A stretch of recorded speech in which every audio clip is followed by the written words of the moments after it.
Hey guys, I'm Bubba Wallace, driver of the number 43 Click and Close Chevrolet Camaro ZL1, and you're watching The Fix.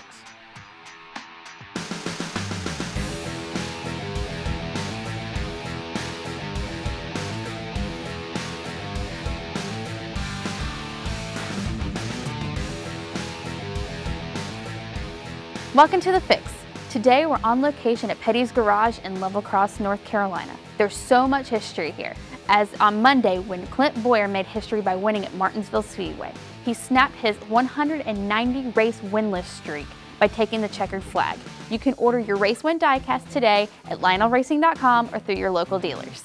Plus, we have some great new releases to show you this week. Up first, we have Robert Hight in the AAA Auto Club of Southern California funny car. And then we have two of his teammates. Up first, we have John Force in the Peak funny car, followed by Courtney Force in the Advanced Auto Parts funny car. And up next, we have Daniel Suarez in the Aris Ruckus Wireless Toyota Camry. New to Front Row Motorsports this year, we have Michael McDowell in the number 34 K-Love Ford Fusion. And last but not least, we have Kevin Harvick in the Mobil 1 Busch Beer Ford Fusion. You can get all these great diecasts at lionelracing.com or through your local dealer.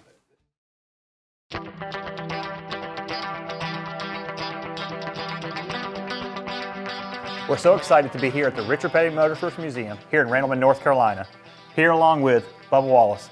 Bubba, thanks for joining us today, man. Absolutely, thanks for having me.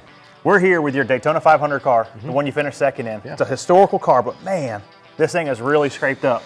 Yeah. Can you tell us a little bit about that race and what it was like sitting behind the wheel? She's just a little banged up. Not what you want to see for a speedway car, but when it comes down to it, like the finish we had with Denny Hamlin there, you put it all on the line, and this is what it produces. It produces a great story. Finishing second in my first Daytona 500 just really highlighted our season, capped off our season on the right start, and it's just an awesome story to tell. I mean, the highest finishing rookie in their Daytona 500 debut, highest finishing African American. There's a lot of history that goes behind it. That's awesome. So with this history finish, this history-making finish you had, what did the King have to say to you after the race? He was pumped, although he come in the infield care center and he was like, what did I tell you not to do? What was the number one rule? He said not to wreck my race car. And I'm like, well, circumstances kind of put us in that spot. But he was so excited to see the look on his face.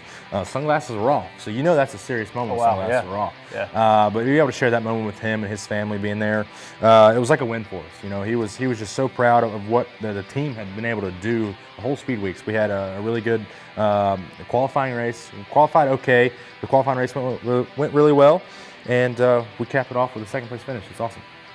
So bring up the media center. The media center kind of got really emotional. Is that really when second place really hit home and what had happened, what had transpired at the Daytona 500? Everything had hit that moment. Right. Knowing that we had finished second, all the history that had come in behind it, all the pressure that was really on us to see how we would do.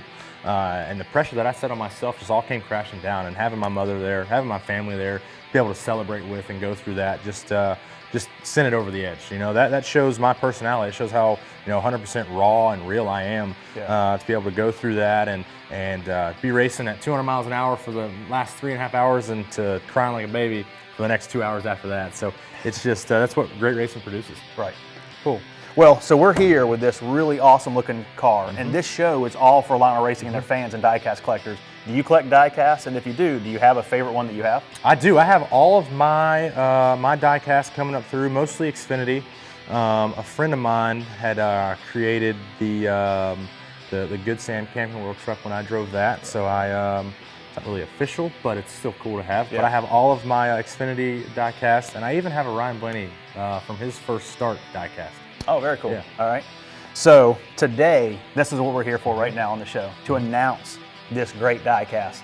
You want to announce what's going to happen at Lionel Racing? Yeah, for sure. Ahead. So since we're standing next to it, we just come up with this idea on the spot.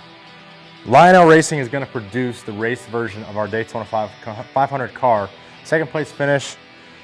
You got the whole left side here, right side here, wall. Left side just looks all beat up. It looks like we just got done racing 500 laps at Martinsville. But it's our Daytona 500 car. It's going to be race version, so it's going to be available for you.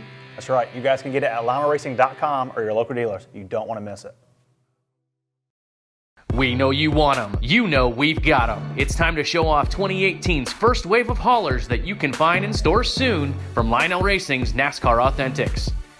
Check out this Justice League hauler for driver Dale Earnhardt Jr.'s number 88 Chevrolet. Also, we've got 3 replica haulers for 2018, starting with Jimmy Johnson's number 48 Lowe's.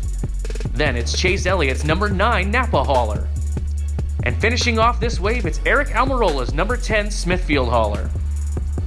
Get all these great haulers and more NASCAR Authentics diecast at a Walmart, Target, and other major retailer near you. Check out LionelAuthentics.com for more.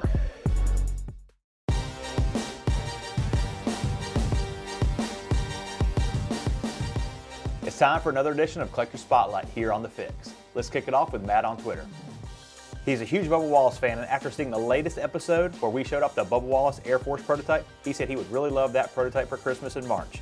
Yeah, I bet so, Matt, you and thousands of other fans. However, you have a great start to a Bubba Wallace collection.